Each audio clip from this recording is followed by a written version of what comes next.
Oi pessoal, aqui é a Tânia Durão do canal As Cartas Ciganas. Eu tô com Giancarlo Schmidt. Ai meu Deus do céu, gente. O Giancarlo, ele já deu aqui entrevista pro canal. Ele é tarólogo, ele é astrólogo, constelador familiar, junguiano, filósofo, ou seja, um nerd, né? E hoje a gente vai falar sobre a mitologia grega associada ao baralho cigano. Tudo bom? Maravilha, mais uma vez, obrigado pelo carinho. Obrigado a vocês que nos assistem, a essa troca. Sempre a gente está aprendendo, né? Porque a gente não ensina só, a gente também aprende muito com as pessoas que nos atendemos e que também nos assistem. Deixa os seus comentários, mas é válido, né? As pessoas deixarem seus comentários também. Adoro essa interação com as pessoas que seguem aqui, com os meus seguidores, né? Com certeza. Então vamos lá falar sobre a mitologia grega, os deuses gregos associados ao baralho cigano. Beleza, então. A mitologia grega é muito parecida com a romana. A romana, ela absorveu muito da Grécia devido a intercâmbios culturais, né? Aqui pertinho ali, né? E a cultura grega é uma cultura que exalta o homem. Então, seus deuses são sempre normalmente retratados com uma musculatura, com detalhes de corpos muito enaltecidos, né? Tanto é que quando a Renascença ela tomou de volta essa apropriação cultural dos gregos, né? As esculturas, por exemplo, sempre exaltam, né? A parte antropocêntrica, né? A questão do homem nu, né? Tem tantos homens nus ali nas esculturas, sempre, né? Sempre o nu, ou a questão da busca da perfeição através da arte. Né? Então o antropocentrismo é visto na cultura dentro da parte da Renascença. E o grego também exalta o homem como parte do processo divino. Então se você pega a cosmogonia, como a gente conversou na egípcia, né?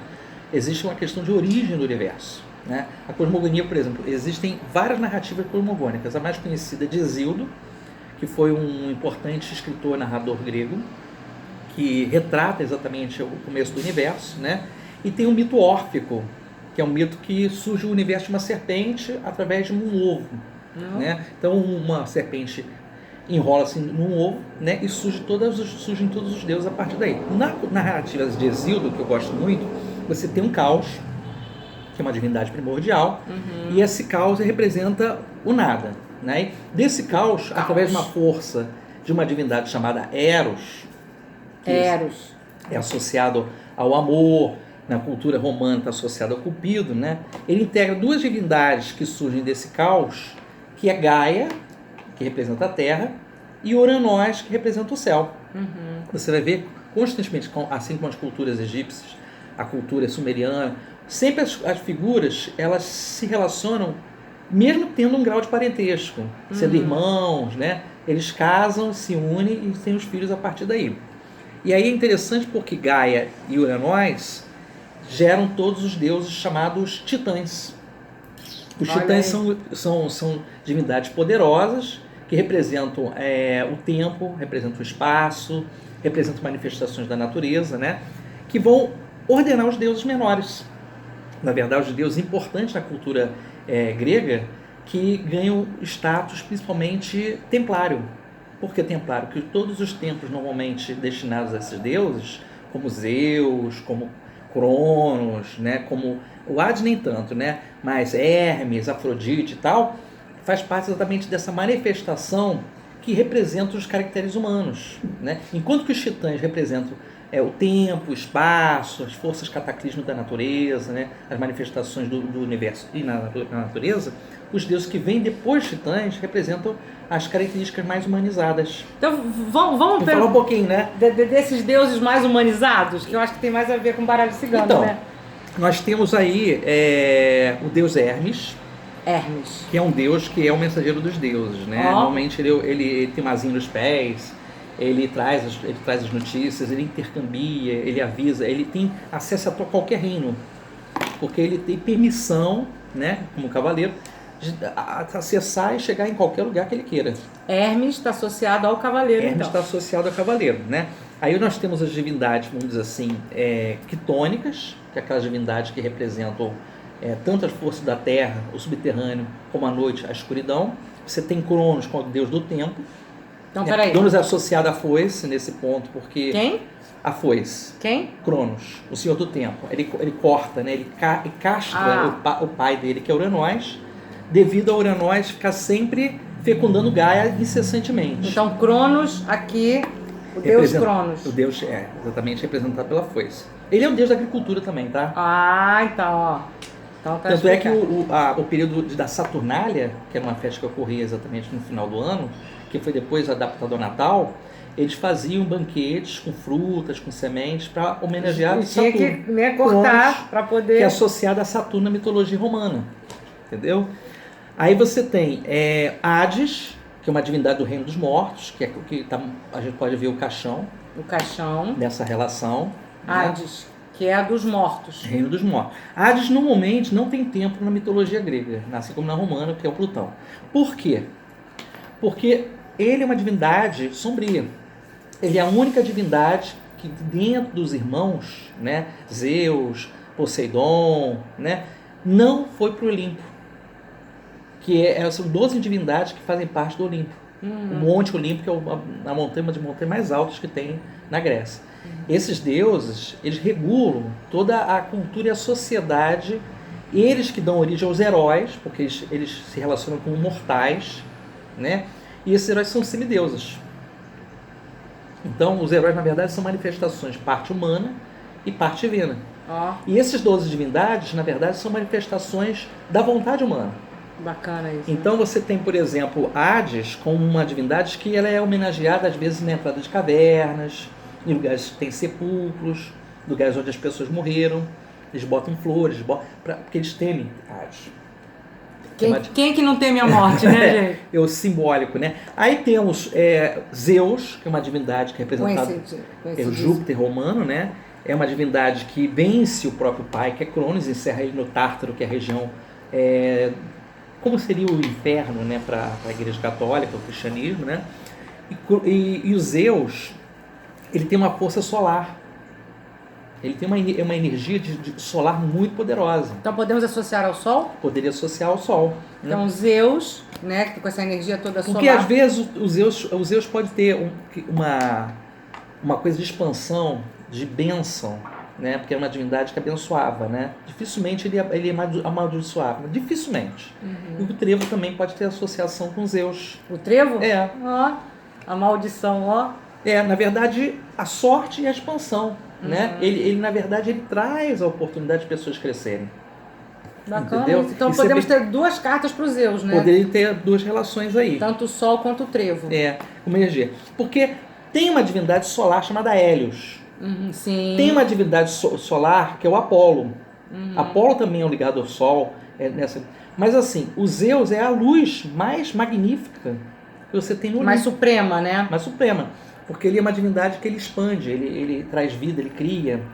Ele que é o gerador das possibilidades, entendeu? E o Hélios? O Hélios é o próprio Sol. É o olho que tudo vê. Porque tem até uma história interessante, quando Hades toma Proserpina, que é a filha de Ceres, né? A senhora dos cereais, da agricultura, ele rapta e ninguém vê, porque ele é munido de um capacete, fica invisível, ele aproveita que ela está distraída e a sequestra, fazendo-a comer 3 sementes de romã, que a romã é uma fruta ligada à imortalidade. Ela desce com ele ao reino dos mortos e fica ali encerrada. A Ceres fica louca procurando onde está a minha filha, que a Ceres está associada a Roma e Deméter a grega, né? Onde está minha filha, minha filha, minha filha, minha filha? O único que viu o sequestro foi Hélios. Ele sacou lá de cima, que ele tinha uma visão privilegiada, e dedurou a Deméter e a Ceres, né? Então, olha só, se Hélios é o olho que tudo vê, para mim, seria aqui, que aqui são os olhos. Pode ser. Então, como já tem um Sol para Zeus, né? Hélios, para mim, seria isso aqui, o olho que tudo vê. Porque são manifestações. A gente pode pegar também Apolo como o Sol.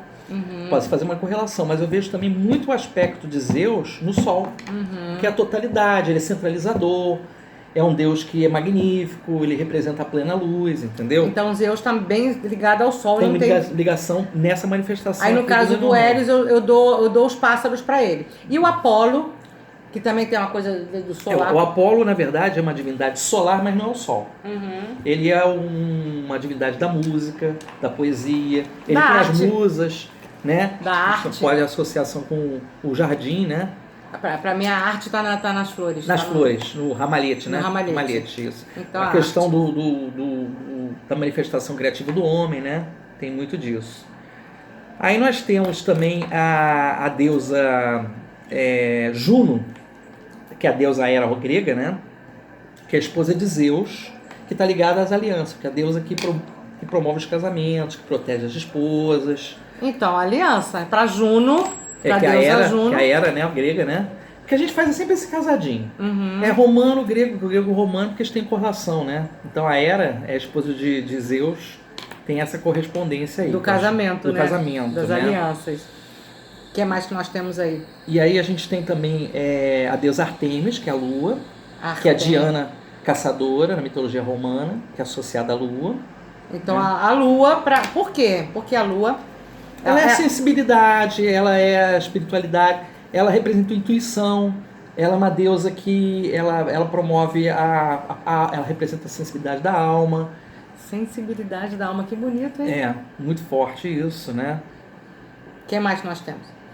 Nós temos divindades, por exemplo, colocar Poseidon, que é o deus dos mares, né? Ah, o navio, né? Navio. Poseidon.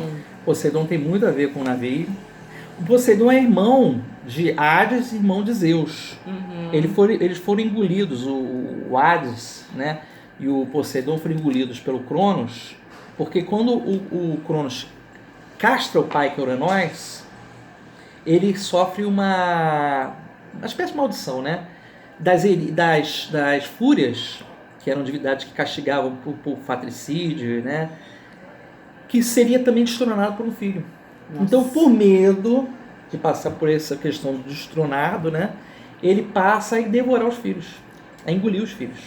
Jesus! Aí o único que é poupado, né, que é a deusa Reia, que é a irmã de a montanha verdejante, né, que é a irmã de Cronos, né, ela embrulha uma pedra, dá no lugar do filho, e o Cronos nem pensa duas vezes, engole aquela pedra pensando que é Zeus. E ele é cuidado pelas ninfas das florestas até chegar a uma determinada maioridade, e depois ele consegue se munir de uma beberagem, o pai estava dormindo, né? O Cronos estava dormindo, faz o pai beber, fazer essa beberagem, vomita os filhos, e ele tem uma luta contra o Cronos. Aí ele vence Cronos, encerra ele no Tártaro, né? E aí ele toma conta da terra de todos os humanos. Então a Reia pode ser a montanha?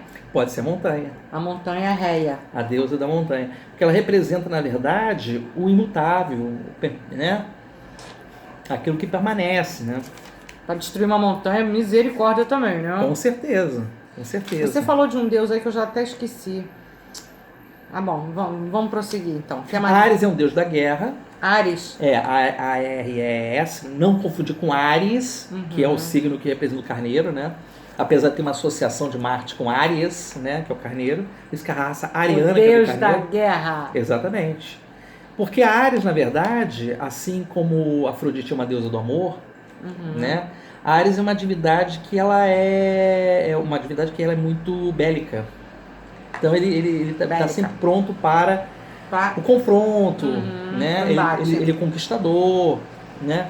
E ele desafia todos. Então ele é bem nervosinho, né? Colocar assim dessa forma, né? Bem nervosinho. E Afrodite a gente associa ao coração, né? Ah, olha aqui, já até tirei. Afrodite, que é a deusa do amor, né? Isso aí todo mundo sabe, né? Universal, deusa do amor, né? que é a Vênus romana, né? Ares é o Marte romano, Afrodite é a deusa associada a Vênus, né? Gente, e o que mais que a gente pode ir? Nós temos as ninfas, que poderíamos associar ao jardim. As ninfas. Porque as ninfas e as musas têm uma proximidade. As musas, na verdade, elas representam aspectos muito específicos de poesia, de música, enquanto que as ninfas representam as belezas da mata, né, da natureza. Né? Bacana. Elas normalmente elas são vistas como mulheres nuas que dançam, né, no meio da floresta, dos bosques, acompanhado pelos sátiros e pelos faunos, que são criaturas metade homem, metade bode, né? Olha aí eles são, entendeu? Tem essa coisa da beleza aí também, né? Da simbologia, né? Aí nós temos Éfestos, que é um deus artesão. Ele é um deus que faz ferramentas. Ele, inclusive, é o esposo de Afrodite. Ele é um deus manco, que é o Vulcano romano, né? Ele é um deus manco, que era feio, mas ele se casou com Afrodite por um acordo que existia entre os Zeus. Você vai casar com Afrodite, né? Só que a Afrodite ela não era muito fiel. A deusa da beleza Então, e o ela deus dá da uma feiura. escapadela, deu uma escapadela com Hermes, nasceu Hermafrodita. Hermes e Afrodite, Hermes e Hermafrodita. Olha, eu não sabia disso, né? Olha aí, a mitologia ensinando pra gente, hermafrodita. É que é a união do masculino com o feminino num só ser. Ó, Então, Hermes e Afrodite. Porque o Hermes na mitologia grega, assim como Mercúrio na romana, é um deus ambíguo. Uhum. Ele quase que praticamente ele é assexuado, mas não define necessariamente muito o sexo, ele é híbrido. Uhum. Ou é eunuco, não chega a ser um não, eunuco, não é eunuco não, ninguém cortou o pau dele não. O eunuco quando corta o pau, né? Não, Okay. não cortou o pau dele não. Em que carta que eu poderia... Éfetos. O Éfestos, que é H-E-F-E-S-T-O-S, Éfestos, que é o vulcano romano. A gente poderia colocar, deixa eu pensar aqui. Aquele da feiura? Na verdade, assim. Eu colocaria o rato, tadinho. Mas o rato não, né? Não sei, eu acho que eu coloquei, como é o deus do conhecimento, ele tem muito conhecimento, o livro. Ele é um habilidoso, ele tinha muito conhecimento. Ele faz todas as armas dos heróis. Uhum. Os escudos, os elmos, as espadas, é confeccionado por... Então ele é um deus que forja os metais na boca do vulcão, do Etna, né?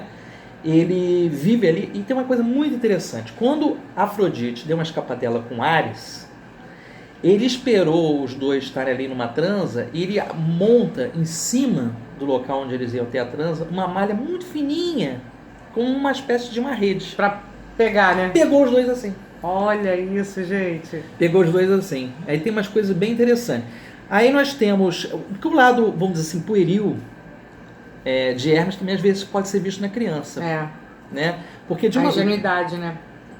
Exatamente, porque na verdade, quando o Hermes, logo que ele é bebezinho, ele pega o gado de Apolo, esconde o gado de Apolo, ele barganha com Apolo o seguinte: olha, você me dá o caduceu e eu te dou o gado de volta. Devolvo o gado. E aí ele ganha o caduceu, que é aquela serpente ida e pingala, que tem um bastão, né, entrelaçado as duas.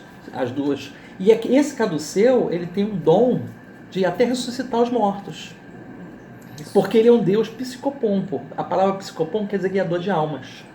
Olha, não sabia. Então ele tem um poder. Aí é interessante porque ele consegue fazer com que alguns humanos possam até ressuscitar ou voltar do mundo dos mortos.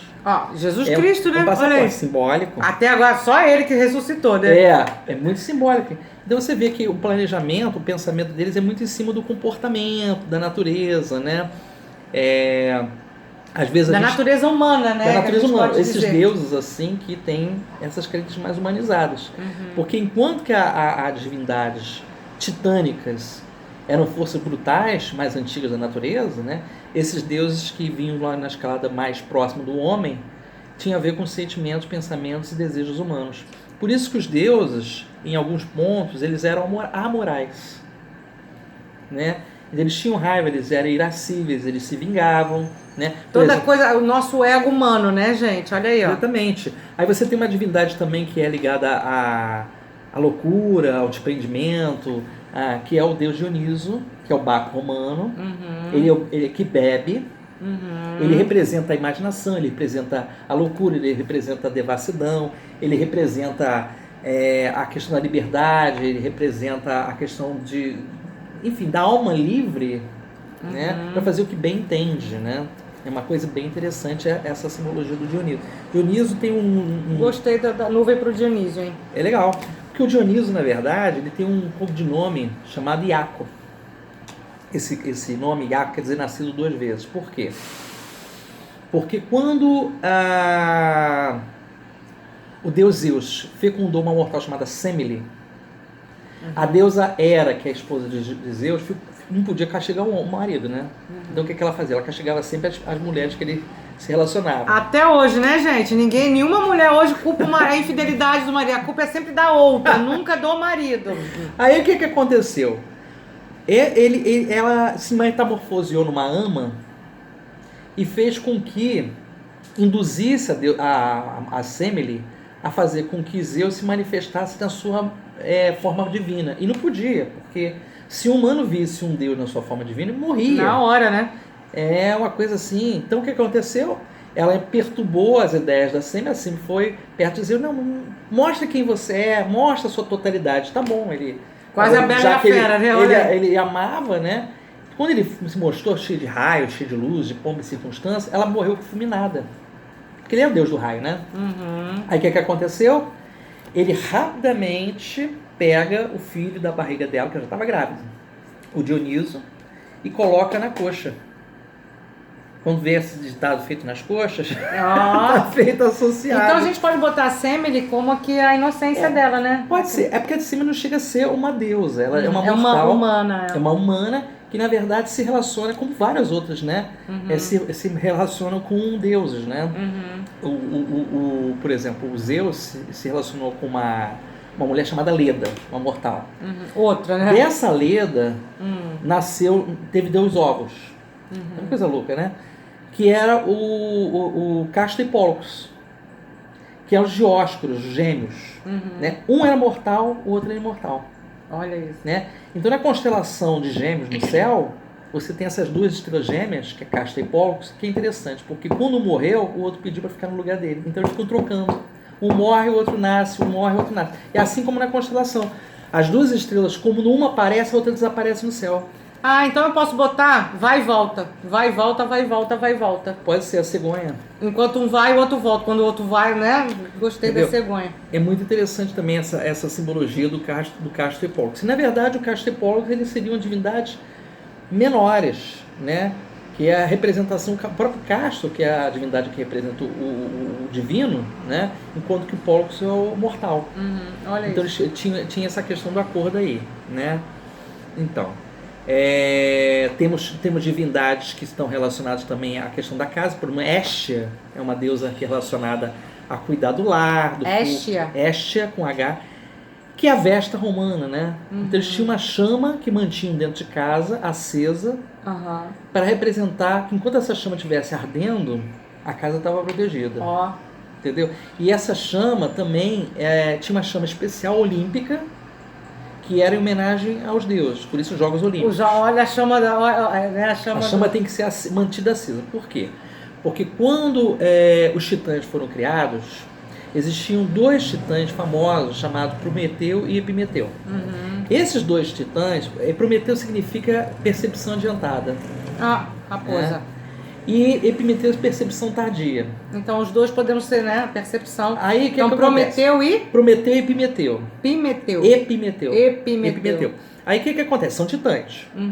O Prometeu cria o homem do barro e aspira nas suas narinas o sopro da vida. Gente, tudo a ver com olha a Bíblia aí, né? Totalmente. A Bíblia é uma produção de mitos que já são antigos, né? A própria simbologia do Cristo, na sua ressurreição, na sua passagem, tem a ver com Horus, por exemplo, egípcio. Nasceu no dia 25 de dezembro, de uma mulher virgem, desceu à mansão dos mortos e ressuscitou no terceiro dia. Horus também é a mesma coisa. Gente, olha isso. Tem toda uma relação mitológica e a gente vê a correlação. A Bíblia absorve muito da cultura pagã. Nada também, se cria, né? tudo se copia, tudo né? se copia, né? E aí você tem, por exemplo, o Epimeteu tem uma mulher chamada Pandora. Pandora, então, é uma mulher muito curiosa, né? É extremamente assim habilidosa e é colocado para Epimeteu uma caixa que continha todas as pragas. Os segredos, né? Também, né? Todas as doenças do mundo que ficavam encerradas nessa caixa, não podia ser aberta, né? E aí o Epimeteu guardava essa caixa no lugar e falou para Pandora, olha, você não vai abrir essa caixa porque você está proibida. Você fala isso, né? Para mim, eu abro na hora. É que nem o ascendente gêmeo, né? Você tem curiosidade, mata, né? Mas isso lembra aquele Barba Azul, não sei se você conhece o mito do Barba Azul, que é um cara que ele matava as esposas e guardava no quarto. Ele sempre falava para a mulher que ele se relacionava, nunca abre essa porta. E toda mulher que abria a porta, ele matava e jogava no quarto ali dentro. Nossa. Então a caixa fechada é a caixa que contém as pragas, as guerras, os conflitos, as doenças, mas também tem a esperança. Gente. Então quando ela abre essa caixa, saem todas essas manifestações, inclusive a esperança, né? Então é interessante porque o Prometeu, ele tem essa qualidade, né, de insuflar, ele rouba o fogo dos homens. E ele é castigado no Monte Cáucaso, onde ele fica amarrado durante cerca de 30 noites, que seria equivalente a 30 anos, porque o tempo dos deuses é diferente. do nosso. Comido toda manhã, o fígado era comido por um abutre, uma águia, do próprio Zeus. Nossa. O fígado é um órgão que É tão trágico, né, é gente? muito. Que sequestrou, que roubou, que devolveu, que... Nossa. Mas fala também da natureza humana, né? Porque assim, as Somos assim. realidades são essas, né? Que perpassam exatamente a simbólica, né? Uhum. Então você vê essa coisa curiosa, né? Então a gente está colocando a questão titânica aí. E aí os fios feios de Gaia com Uranós, eles eram encerrados no centro, no ventre de Gaia, que eram os cíclopes, gigantes e catônqueros. A Gaia também é uma deusa? É uma deusa ligada à Terra. A Terra. Podemos colocar? Pode. Gaia, totalmente. Terra. Pode associar. A árvore. Pode associar a árvore. Totalmente. Deixa eu ver aqui. Engraçado, né? Nenhum momento saiu o cão, né? A figura do cão para esses deuses gregos, né? Olha, é interessante porque tem uma divindade que é um cão na mitologia, né? Só que é um cão tenebroso, que é o Cerberus, um cão de 3 cabeças, que guarda a entrada do Hades, que é a região dos mortos. O nome Hades é o nome também que se dá à divindade dos mortos. Então, Hades pode ser tanto o local onde os mortos são julgados, como também o nome da divindade que preside o local. Entendeu? E aí esse cão guarda a entrada, né? Ninguém passa senão sem autorização. Tadinho Entendeu? do cão, porque ele é obediente, ele é respeitoso, né? Mas um cão do mal, vamos dizer, raivoso. Né? Existe uma parte fiel do cão que a vista também era. A Hera é uma deusa muito fiel. Então ela está sempre junto, ela está sempre próximo de Zeus. Ela nunca abandona Zeus. Mesmo que as cagadas que o Zeus faz, ela está sempre do lado dele. Ela fica com raiva dele, mas nunca abandona. Mas ela castiga todas as mortais, as amantes que... Entendeu? E uma deusa ciumenta, né? Uma deusa muito ciumenta. Ah, olha aqui, ó, o ciúme aqui, ó. Também tem relação, né? Tem mais algum deus aí? Já falamos bastante deuses aqui. Com certeza. É muito rica, né, a mitologia grega, né? Sim. Você tem... Por exemplo, eu colocaria a Hécate, uma simbologia também da serpente. Por quê? Porque a Hécate é uma deusa tenebrosa, né? Obscura. Ela é uma deusa que representa a noite, essa encruzilhada, mas ela representa também a vingança. Ela representa a crueldade, no aspecto mais nocivo dela, mais obscuro dela. Então, é uma deusa bifásica, né? Em algumas manifestações até trifásica, normalmente é bifásica, trifásica. E ela também é acompanhada por um cão de 2 cabeças. Né? Então ela seria associada assim às feiticeiras, às bruxas, as cartomantes, entendeu? Tem muito a ver com isso. Então Hécate. eu vejo Hécate muito nessa representação aí da serpente. E né? quem poderia ser o rato? Olha, o rato, ele consome, né? Ele é uma divindade que consome. Não sei, eu vejo às vezes aspectos do rato em Cronos, porque ele é devorador. Ele devora, né? O rato ele é perspicaz, ele pega sem a gente perceber, né? Sorrateiro, ladrão. Aí entra um pouco também de Hermes, porque o Hermes é o patrono dos ladrões também. Não sabia disso.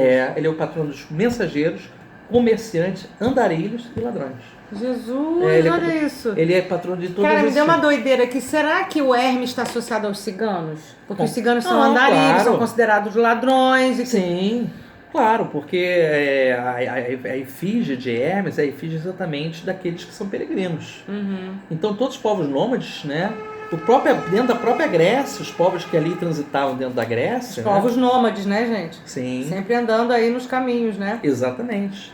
Tem uma relação também com essa questão simbólica. E teria algum deus da comunicação? Não. Não, o deus da comunicação é Hermes. Hermes também? Sim, é o mensageiro. É o mensageiro, né? A gente pode botar 3 cartas pro Hermes, né, gente? O cavaleiro... São características, né?